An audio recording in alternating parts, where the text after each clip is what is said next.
मान के खिलाफ मैच खेलना ये तो एक बहाना है, असल में इंडिया निशाना है। हम लोगों को लगता है कि हम दुनिया की बेस्ट टीम है। हम स्पिन बॉलिंग की बात करेंगे, दुनिया की बेस्ट स्पिन बॉलिंग है ये, और अगर हम इनके खिलाफ कर सकते हैं तो फिर हम किसी टीम के खिलाफ भी कर सकते हैं। और जब इस जीत के बाद प्रेस कॉन्फ्रेंस करने सलमान अली आगा जो कप्तान है वो आए, तो उन्होंने बातों ही बातों में टीम इंडिया पर तंज कस दिया। ये भी कह दिया कि एशिया कप में भी हम हरा देंगे, किसके दिखा दी टीम इंडिया पर। ये भूल गए हैं कि टीम इंडिया ने एशिया कप में कितनी बार इनका सफाया किया। Because the mind is not there. बेइज्जती अपनी तो करानी साडी भी ना कराओ पूरी दुनिया इट्स। किससे बचोगे और कितनी दफा बचोगे? शुक्र अदा करो ये प्लेइंग 11 आप इंडिया के खिलाफ नहीं खिला रहे। चमड़ी उखेड़ देंगे वो आप लोगों की। इतने लंबे छक्के पड़ेंगे कह कह के ड्रेसिंग रूम के अंदर दूसरी टीमें बात कर रही होंगी, हुसैन तलत, साइम अयूब आगा, पार्ट टाइमर्स, ऑलराउंडर, जहां बॉल करने आए वहां छक्का मारूंगा मैं, और वो मारेंगे। साइम अयूब की यार, मतलब तुम्हारा मसला क्या है? मतलब तुम्हारे मजे कौन से हैं? ऐसा कौन सा सीन है तुम्हारे साथ कि शाह फैसल तुम्हारे लिए साला इतना मुश्किल हो गया था? शाह फैसल है कि तुम पहली बॉल पे आउट होके चले जाओगे। कि हमारी बैटिंग भी आज ओमान की कमजोर टीम के खिलाफ उस तरह से परफॉर्म नहीं कर सकी जिस तरह से हम उम्मीद कर रहे थे। आप अब क्या प्रेडिक्ट करते हैं? इंडिया की वो बैटिंग लाइन जिसमें चीर फाड़ कर आगे निकलने वाले बैट्समैन हैं, और दावा किया जा रहा है कि जनाब संजू सैमसन, शुभमन गिल, सूर्या कुमार यादव, तिलक वर्मा और जितने भी इंडिया के बैट्समैन हैं वो बड़ी तबाहकुन बैटिंग करते हैं। देखिए 160 किया, 67 पे ऑल आउट किया। सिंस पार्टीशन पाकिस्तान को एक ही चीज बचा रही है, बॉलिंग। तो आई थिंक बॉल पे क्या the hell guys, Agha out हो गए। सीरियसली आगा 4 आउट हो गए ओमान से, और देखिए पहले तो शाहीन को अपनी बॉलिंग पे तवज्जो देनी चाहिए। शाहीन ने जिस तरीके का स्पेल किया है, कल अगर आप अभिषेक के सामने आप एक गेंद आपका इस तरफ आ रहा है, एक गेंद आपका इस तरफ आ रहा है, तो अगर 2 लूज बॉल आपने कर दी तो वहाँ 2 छक्के लगेंगे।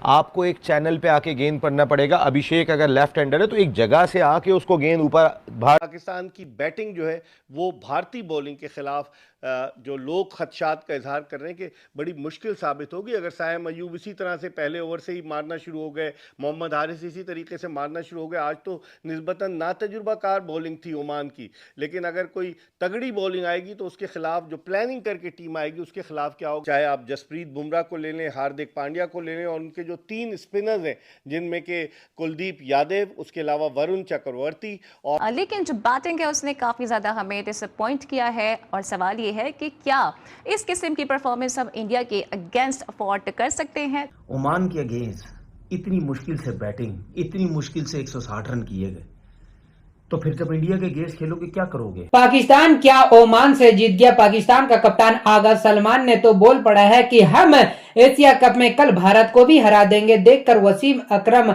आगा सलमान के ऊपर गुस्से से लाल पीले हो गए हैं और बोल पड़े कि तुम तो ओमान के खिलाफ गिरते पड़ते जीते हो, और उस टीम इंडिया को हराने के बात कर रहे हो जिस टीम इंडिया ने अभिषेक शर्मा जैसा डेंजरस और खतरनाक बल्लेबाज है। सिंगल अभिषेक शर्मा पूरे पाकिस्तान पर भारी पड़ने वाले हैं, ये वसीम अकरम कह रहे हैं। पाकिस्तानी मीडिया कह रहे हैं कि जिस तरीके से अभिषेक शर्मा बैटिंग करता है वो रख रख के शाहीन को छक्के मारेंगे और दिन में शाहीन को तारे दिखा देंगे। तो जिस तरीके से आगा सलमान ने भारत के ऊपर बोल पड़ा है कि एशिया कप में हम कल भारत को हराएंगे, तो देखकर किस तरीके से आगा सलमान को वसीम अकरम ने धो डाला है। कि हमारी बैटिंग भी आज ओमान की कमज़ोर टीम के खिलाफ उस तरह से परफॉर्म नहीं कर सकी जिस तरह से हम उम्मीद कर रहे थे। शायद विकेट की कंडीशन ऐसी होगी, बहरहाल जो भी है हमारी बैटिंग हमारे लिए परेशानी का बायस रहेगी इंडिया मैच में, या हमारी बॉलिंग अब इतनी तगड़ी हो गई है कि यार आप अब क्या प्रेडिक्ट करते हैं? इंडिया की वो बैटिंग लाइन जिसमें चीर फाड़ कर आगे निकलने वाले बैट्समैन हैं, और दावा किया जा रहा है कि जनाब संजू सैमसन, शुभमन गिल, सूर्या कुमार यादव, तिलक वर्मा और जितने भी इंडिया के बैट्समैन हैं वो बड़ी तबाहकुन बैटिंग करते हैं। देखिए एक बात का मैं क्रेडिट दूंगा। आप मुझे बताएं, अब क्या बैटिंग से मैं थोड़ा घबरा के रहूं या मैं अपनी बॉलिंग पे ही अंधा एतमाद करूं कि ये बॉलर्स मुझे मुश्किल से निकाल सकते हैं? देखिए जिस तरह के इंडिया की बैटिंग है ना, अभिषेक शर्मा को ले लें आप, शुभमन गिल जो उनके ओपनर आते हैं, संजू सैमसन को ले लें, उनके तिलक वर्मा है, उनके जो रिंकू स्कीपर पता नहीं खेलते हैं, हैं, नहीं खेलते स्कीपर हैं। जो उनके हैं सूर्या कुमार यादव, तो बैटिंग तो उनकी बहुत तगड़ी है और हमारी बैटिंग जो है वो स्ट्रगल कर रही है नंबर 1 से नंबर 6 तक। अभी तक कोई भी बैट्समैन, हसन नवाज बहुत अच्छा परफॉर्म करते हुए रहते कि अचानक से पता नहीं उनको इस वेन्यू पे आके क्या हो गया, शारजा का ले लें या ये वेन्यू ले लें, वो भी उस तरह की फॉर्म में आज अच्छी खासी बॉलिंग खेल के और फिर वो एक अजीबोगरीब शॉट के खेल के आउट हो गए। तो थोड़ा सीरियस हो गए इंडिया की बैटिंग को पढ़ते हुए। नहीं, इंडिया की बैटिंग तो मानना पड़ेगा ना, जो हकीकत है उसको तो हम मानते हैं कि इंडिया की बैटिंग इस वक्त, इंडिया की बैटिंग आप देख रहे हो तो जो 4-5 नाम मैंने अपने गिनवाए हैं वो टॉप की फॉर्म में। फिर लेटर राउंड जो उनके हार्दिक पांड्या आते हैं, अक्षर पटेल ले लें, वो बहुत अच्छी बैटिंग कर रहे हैं। तो बैटिंग में तो पाकिस्तान डेफिनेटली, मैंने परसों कहा था थोड़ा पीछे, तो आप हंसना शुरू हो गए थे। डेफिनेटली पाकिस्तान की बैटिंग इंडिया की बैटिंग से थोड़ी कमज़ोर है, लेकिन वो कमज़ोरी जो है बॉलिंग नो डाउट पाकिस्तान की बहुत अच्छी रही और सभी ने यहाँ पे बॉलिंग से अपनी जो है एक कहते हैं ना हमारी जो इज्जत बच गई, वो बॉलिंग की वजह से बच गई कि जी 67 फॉर ऑल आउट कर दिया। बॉलिंग को किस तरह देखते हैं? शाहीन अफरीदी के हवाले से थोड़ा सा मुझे कंसर्न है। नए बॉल से मैं एक्सपेक्ट कर रहा हूँ इंडिया के खिलाफ शाहीन अफरीदी का लिथल अटैक होगा।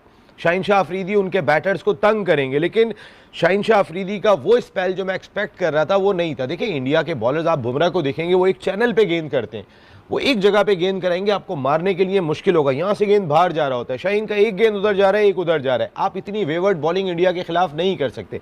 आपको एक चैनल पे गेंद करना पड़ेगी जहाँ बैट्समैन को डिफिकल्टी हो, अच्छी गेंद को मारने जाए। आपने जैसे कहा कि शाहीन की लेंथ जो है वो एक जगह नहीं है, कभी इधर जा रहा है उधर जा रहा है। वहीं साबिका कप्तान जो है वसीम अकरम साहब वो कह रहे हैं कि शाहीन अफरीदी बॉल अच्छे फॉर्म में है, 140 की रफ्तार से बॉलिंग कर रहे हैं। उन्हें मशवरा देता हूं कि वो अपनी बैटिंग पे तवज्जो दें। साथ में उन्होंने ये भी कहा कि अभी नौजवान है, छोटी छोटी चीज़ों अच्छी जा रही है, अब वो बैटिंग पे भी तवज्जो दें। देखिए पहले तो शाहीन को अपनी बॉलिंग पे तवज्जो देनी चाहिए। शाहीन ने जिस तरीके का स्पेल किया है, कल अगर आप अभिषेक के सामने आप एक गेंद आपका इस तरफ आ रहा है, एक गेंद आपका इस तरफ आ रहा है, तो अगर 2 लूज बॉल आपने कर दी तो वहाँ 2 छक्के लगेंगे। आपको एक चैनल पे आके गेंद पड़ना पड़ेगा। अभिषेक अगर लेफ्ट हैंडर है तो एक जगह से आके उसको गेंद ऊपर बाहर जानी चाहिए या अंदर आनी चाहिए। अगर आपने लेंथ आगे या पीछे रखी कि आप जान मारने के चक्कर में लगे हुए, कोई यॉर्कर लेंथ के चक्कर में आपके फुल टॉस हो रहे हैं, आपके पास कल का दिन है अपनी बॉलिंग को नए बॉल से गेंद करें। आपका गेंद जो पड़ के अंदर आता था राइट हैंड बैटर के लिए वो आना चाहिए, और वही गेंद जो है वो अभिषेक के लिए भी दुश्वार होगा जो लेफ्ट हैंडर बैट्समैन है कि उनका एज लग सकता है। जान की जहाँ पे आपने की, जान तो शाहीन अफरीदी मार रहे होते हैं, उनकी बॉलिंग की स्पीड भी ज्यादा आ रही होती है, लेकिन वही आप वाली बात कि जिस जगह हमें बॉल चाहिए उस जगह नहीं आ रही है। तो ये जो वसीम भाई ने मशवरा दे, लेकिन उसके अलावा एंड पे नवाज के 10 गेंदों पे 19-20 रन, उसके अलावा कुछ नहीं है। 16 गेंदें फखर जमान खेल के गया है। एंड के 3-4 ओवरों में आप खेले 16 डिलीवरीज और सिर्फ 2 चौके, तो ये कोई बहुत अच्छे नहीं है कि 16 गेंदों में 23 रन नॉट आउट तो गया है, लेकिन वहां पे 16 गेंदों में कम से कम 4 गेंदें 5 गेंदें तो बाउंड्री के पार जानी चाहिए, और उसमें से एक आधी बॉल जो है वो ठप्पा खाए बगैर जानी चाहिए, यानी कोई छक्का वगैरह जाना चाहिए, लेकिन ऐसा हुआ नहीं। बाकी ओपनर साहिबजादा फरहान साहब 28 गेंदें 1 चौका, पावर प्ले की भी सारी गेंदें खेल के गए हैं और 28 गेंदों में 1 चौका मारा है फरहान साहिबजादा फरहान द ओपनर, और बीच में भी खैर काम फंसा ही रहा है, टू बी वेरी ऑनेस्ट। अब आप देखिए मुकाबला करना है परसों इंडिया से, और जाहिर है कि वो टीम काफी खतरनाक है, तो उनकी टीम का नंबर 5-6 नंबर तक जो ऊपर के आपके बैट्समैन जो भी बैटिंग करेंगे, पहला दूसरा तीसरा चौथा पांचवा छठा सातवां, कोई ऐसा बैट्समैन कि जो 28 गेंदें खेले और सिर्फ 1 चौका मारे, बताइए जरा। वो तो हर ओवर में 1-2 चौके मारते हैं। तो आपने क्या कमाल किया है, ओपनिंग 28 गेंदें ओपनर खेल के जा रहा है और सिर्फ 1 चौका, और टीम आगे कौन सी है, रैंकिंग भी पता नहीं इनकी कोई है कि नहीं, या अभी तक इनकी रैंकिंग भी है, कोई अभी आईसीसी सोच ही रहा है कि क्या रैंकिंग दे इनको, ओमान को। और ये उनकी टीम जो है वो फुल स्ट्रेंथ इन सच अ वे नहीं है, क्योंकि उनके कोई प्लेयर के मसले मसाइल चल रहे थे, तो उन्होंने पिछले कोई 6-8 महीने में आधे जो पुराने प्लेयर हैं वही साइड पे कर दिए, आधे कोई नए बीच में डाले हुए। तो उस टीम के खिलाफ ओपनर जनाब लोग बोलते हैं जी सपोर्ट तो है यार, सपोर्ट ही इनको करना है, और कौन सा मैं इंग्लैंड की तरफ आ गया हूँ, इंग्लैंड को मैं आज के बाद सपोर्ट करूंगा, लेकिन कोई तरीके खेलने का होता है, अप्रोच तो बड़ी होती है अग्रेसिव, लेकिन कोई ओपनर है कोई दुनिया की किसी टीम में कि जो 28 गेंदें खेल के जा रहा है और 1 चौका मार रहा है बीच में, ऐसा कैसे यार। तो 28 गेंदों में जनाब 28 रन है, एक चौका है, 29 गेंदें हैं एक्चुअली, 29 गेंदों पे 29 और एक चौका। ये और भी मतलब बुरी बात है, 28 के बजाय 29 है, 29 गेंदों पे 29, पूरा 100 का स्ट्राइक रेट है माशाल्लाह से। वनडे क्रिकेट वाला भी स्ट्राइक रेट आजकल लोग उसको भी तेज खेलते हैं। तो एक चौका मारा है साइम अयूब, उसने तो कोई वक्त जाया नहीं किया, वो तो तू चल मैं आया, पहली बॉल मतलब कहानी खत्म हो जाती है। तो नो लुक शॉट में, तब तो हम लाइव ही थे जब वो खेल रहा था।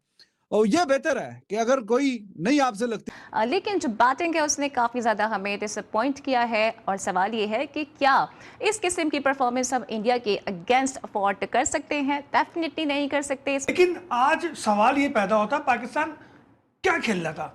क्या वर्ल्ड चैंपियंस के अगेंस्ट खेल रहा था?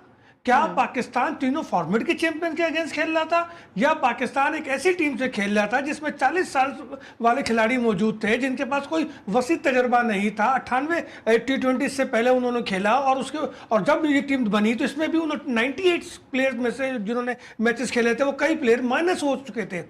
लेकिन पाकिस्तान का अंदाज देखकर मुझे बहुत दुख हुआ, पाकिस्तान की दिफाई हिकमत अमली देखकर मुझे बहुत दुख हुआ। जब टॉस जीतकर बैटिंग करने का फैसला किया तो ज़रा मैं ये समझा कि शायद आज पाकिस्तान कम से कम कुछ नहीं तो 250-260 तो बनाएगा, और अपनी बैटिंग प्रैक्टिस को भरपूर अंदाज से एंजॉय करेगा। कुछ नहीं तो हमारे बैट्समैन अपना बैट खोलेंगे एटलीस्ट। लेकिन मुझे तो समझ में नहीं आया कि आज हुआ क्या है कि सिर्फ 160 रन बना सके हम, और फिर हमने फखर जमान को जो है थिंक पैथेटिक किस्म की बैटिंग की है पाकिस्तान ने। सिंपल सी चीज़ है, ओमान के अगेंस्ट इतनी मुश्किल से बैटिंग, इतनी मुश्किल से 160 रन किए गए, तो फिर जब इंडिया के अगेंस्ट खेलोगे क्या करोगे? मतलब तुक्का लग गया तो लग गया, अच्छी बैटिंग हो गई तो हो गई। मतलब यानी इन्हीं चीज़ों की वजह से सब कहते हैं ना यार, ये पता नहीं टीम क्या करेगी। साहबजादा फरहान साहब 29 बॉलें 29 रन, फ़खर जमान को देख लो किधर गया स्ट्राइक रेट। मेरा सिर्फ कहने का मकसद ये है कि अच्छी टीम के खिलाफ किस तरह बैटिंग करोगे? क्या अच्छी टीम आरिस को क्या सिर्फ ऑन साइड पे देती रहेगी, जो 50-60 रन परसेंटेज के हिसाब से सिर्फ मिड विकेट है और स्क्वायर लेग पे उसने जो छक्के मारे हैं या बाउंड्रीज मारी हैं, क्या इंडिया के जो बॉलर्स है उसको इस तरह खेलने देंगे क्या? जब आप बड़ी इनिंग खेलेंगे या सर्किल के बाद जाके खेलेंगे या इंडिया के गेस भी खेलेंगे, अगर आप अच्छी इनिंग खेलते हैं तो वो खेलेंगे तो उसमें आपको चारों तरफ खेलना पड़ेगा, आपको सिंगल डबल्स भी लेने पड़ेंगे, आपको कवर्स पे भी खेलना पड़ेगा। एक ही जगह मारी जा रहे हैं। और रिजवान के बारे में क्या बोला जाता था? उस तरीके से पाकिस्तान ओमान के सामने पाकिस्तान के बल्लेबाज एक्सपोज हो गए थे, और पाकिस्तान के बॉलिंग ने हद तक पाकिस्तान को बचा लिया, वरना ओमान भी पाकिस्तान को पेल देता। लेकिन ओमान के साथ जीतने के बाद जिस तरीके से आगा सलमान बोल पड़े हैं कि हम तो टीम इंडिया को 14 तारीख को हरा देंगे, लेकिन उन्हें पता नहीं है कि ये ओमान के टीम है जो ICC रैंकिंग में 20वें नंबर पर है, और भारत के टीम ICC रैंकिंग में नंबर 1 पर है, दुनिया का नंबर 1 टीम है। उस टीम को आगा सलमान चैलेंज कर रहे हैं। देखकर वसीम अकरम तो कह रहे हैं कि इस कदर बयान तुम क्यों दे रहे हो, पहले भारत के टीम को तो देख लेता।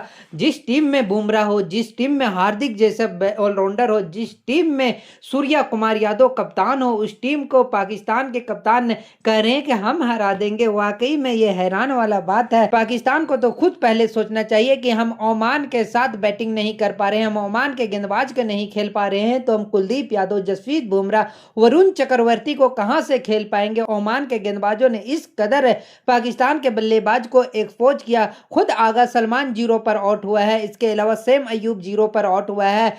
फखर जमान तो इतना बॉल खा रहा था कि लग रहा था कि कोई टेस्ट मैच खेल रहा है। उस टीम पाकिस्तान भारत की टीम को वार्निंग दे रहा है, जो UAE के खिलाफ भारत की टीम मात्र 4 ओवर में 57 रन बना लिया था, और क्या ताबड़तोड़ अभिषेक शर्मा ने बैटिंग किया है। तो आपको क्या लगता है, वाकई में भारत के टीम 14 तारीख को बहुत बुरा जवाब देने वाला है आगा सलमान और पाकिस्तान टीम को, जिस तरीके से ये मैच से पहले बड़े बड़े बयान दे रहे हैं। आपका क्या राय है, अपना राय मुझे कमेंट बॉक्स में जरूर बताइएगा। चैनल पे न्यू हो तो चैनल को लाइक और बेल आइकन को प्रेस कर लीजिए ऐसा ही लेटेस्ट अपडेट के लिए।